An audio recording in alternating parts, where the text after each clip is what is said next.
I guess I'm ready when you are. All right, well, it's sharp 3 p.m. Pacific, 6 Eastern, so let's start. So it's a pleasure to introduce Dr. Benji Maruyama. He's a principal materials research engineer in the Air Force Research Lab, Materials and Manufacturing Directorate. He has many interests in materials, including carbon nanomaterials, energy storage, field emissions, and matrix composites, polymers, and so on. Particularly relevant to this audience, I think, is that Dr. Maruyama has pioneered an autonomous research platform called ARIS. I believe he'll talk about that, where he's developed an operating system around it, a whole platform for conducting autonomous experimentation with the goal of really advancing how intelligently we do experiments and make the best use of available resources. So without further delay, Benji, please take it away. Great. Thanks very much, Archie. And thanks to you and the other organizers for inviting me for this talk. I'm very excited to address this community. I was already very much enjoying the discussion with Liz previously. So again, as Archie said, I'm Benji Maruyama. I work at the Air Force Research Lab, and I'm a material scientist. And along the way, developed research robots, which I'll talk about. Have a great group at AFRL. Doing with various disciplines, but doing very fun research. And so what I'd like us to try and think about today is how we'd like to do research in the future, because I think it's actually it's suboptimal to go to Pat's statements in the chat previously. And one of the great motivating challenges is by Professor Kitano, who says, can we build machines that can win the Nobel Prize by 2050. And so Professor Kitano identifies independent axes of autonomy and of intelligence as being independent. And so the idea, of course, being that you need both intelligence and autonomy to win the Nobel Prize. The other part that's interesting about the way he puts it is that scientific discovery is at the pre-industrial revolution level. And that's really telling. That's saying that we're back in the Stone Ages effectively compared to other fields, and so we really do need to do something about this. As Archie said, I work on carbon nanotubes, and I believe that carbon nanotubes have a chance to save the world, and so I'll go through that briefly. But when we think about carbon nanotubes, the inputs are very simple. It's carbon, it's energy, an earth-abundant catalyst. And there's no reason why we don't have tanker trucks full of carbon nanotubes that we beg people to recycle, except that we don't understand the science of making carbon nanotubes.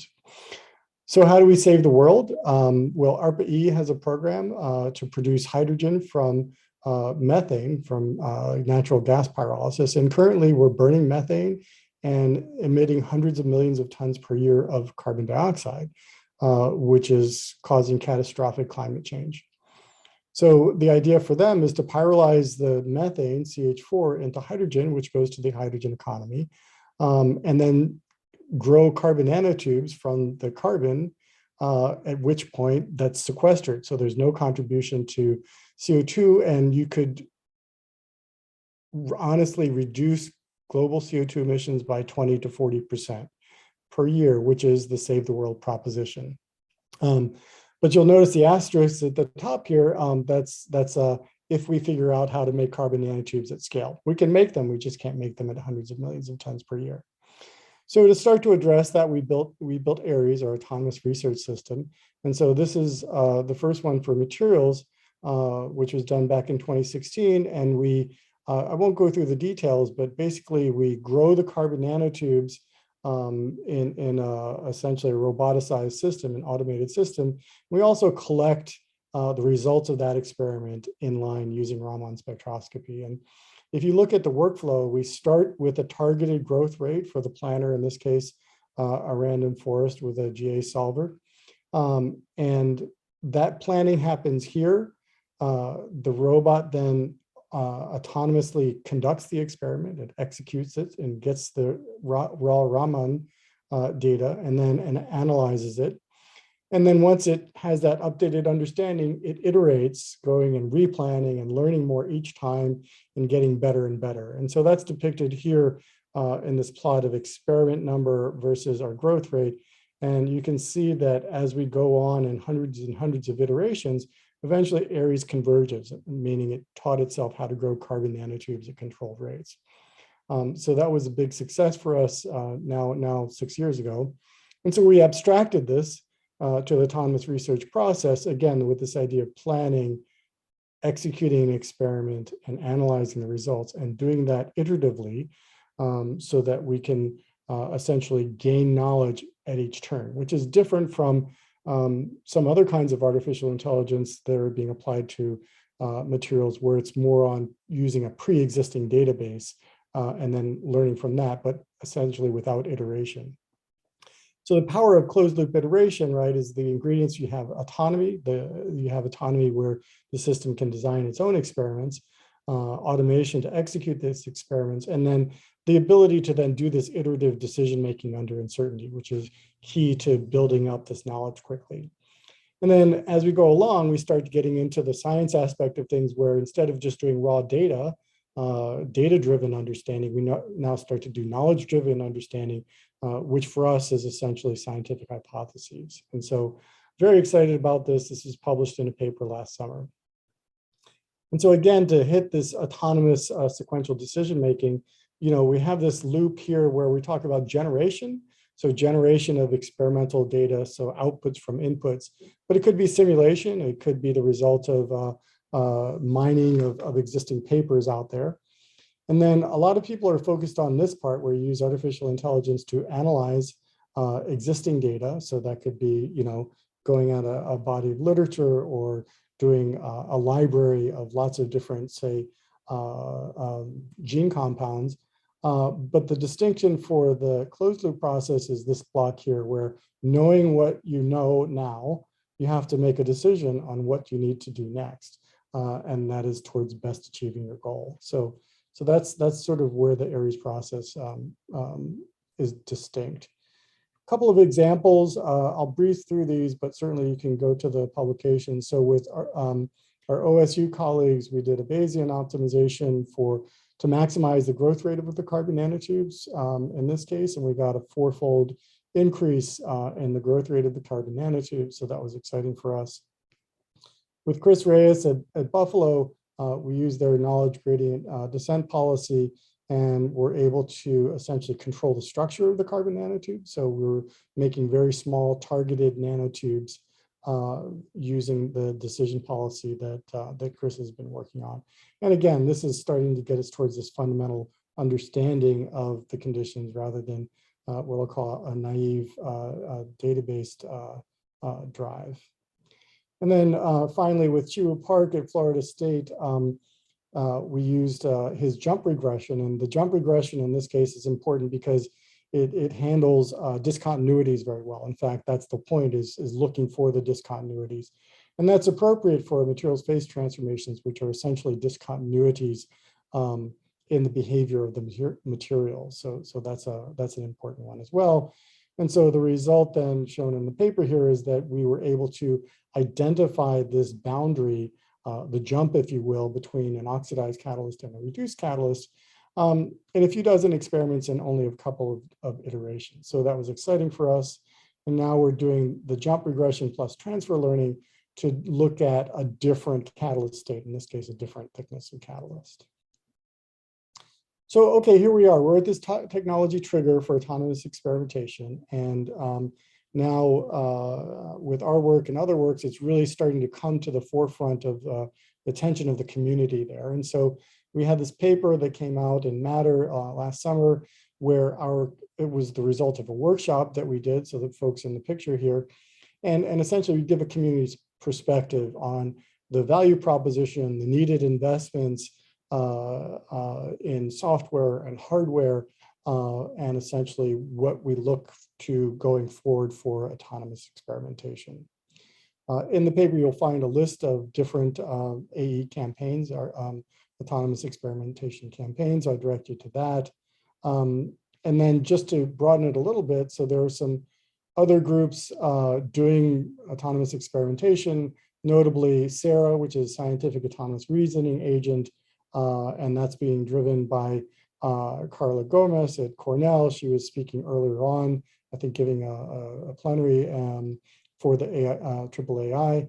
And their focus is on the reasoning part of it. So how do you use constraints from knowledge, represent the knowledge, and then make decisions based on that knowledge to get faster to where you're trying to go. We're also working with Arti and others at CMU to do a closed loop synthesis of nanoparticles looped with different kinds of spectroscopic evaluations, and then the kinds of decision algorithms that we're working with Arti. I'm very excited about that as well. One example from Boston University, Keith Brown, which tells us what the speed up is for this kind of campaign, this autonomous experimentation. So they did a brute force Latin hypercube approach for their problem of printing these structures and then maximizing the toughness within certain constraints. And they found a 60-fold acceleration compared to black box optimization. And so that's just an emphasis that iteration beats lots of experiments. And so we're very excited about that one as well. Arti mentioned there are software, so we're calling it Ares OS for the operating system to build your own research robot. And so to develop it, we did it on the carbon nanotube system, the Ares nanotube, but we also did it for a very simple 3D printer, a Lulzbot printer that anyone can buy. And we hacked it to essentially do extrusion. So you see the syringe there, and said, print this line and fill that outline as well as you can. And so this was great. We successfully, actually took us 6 months to build this into fully autonomous online planning with Ares and then some other things. But the other part to it is that we're now working towards a cheaper version of this printer that we're calling Educational Ares, where we can deliver it, we think, for about $300. And that makes it now accessible to the K-12 market, which we're very excited about. So here's Ares in action. You can see the print happening, and then very soon, once it fills in the structure, now we'll go to a breakout where we see the image analysis here, and then the score of the image analysis is essentially this black line, and you can see that through this Bayesian optimization campaign, it gets gradually better and better. But the point of this one is to show the loop of the process for AM Ares, additive manufacturing Ares. We mean this to be generic towards research problems. It is open source. The link to the GitHub is below. And hopefully, if anyone's interested in building their own research robot, they can do that, and it makes it easier for them to start to build their own research robot. So I'm really thinking of this as a revolution in research. And so other revolutions, the Industrial Revolution, right, was where we used power, right, steam power and internal combustion engines to replace human manual labor, right? So now we went from animal-driven labor to tractors. And then in the cognitive revolution, right, we went from human computers to mainframes to essentially compute power that was, that's so pervasive that we don't even think of them as computers anymore. They're our phones.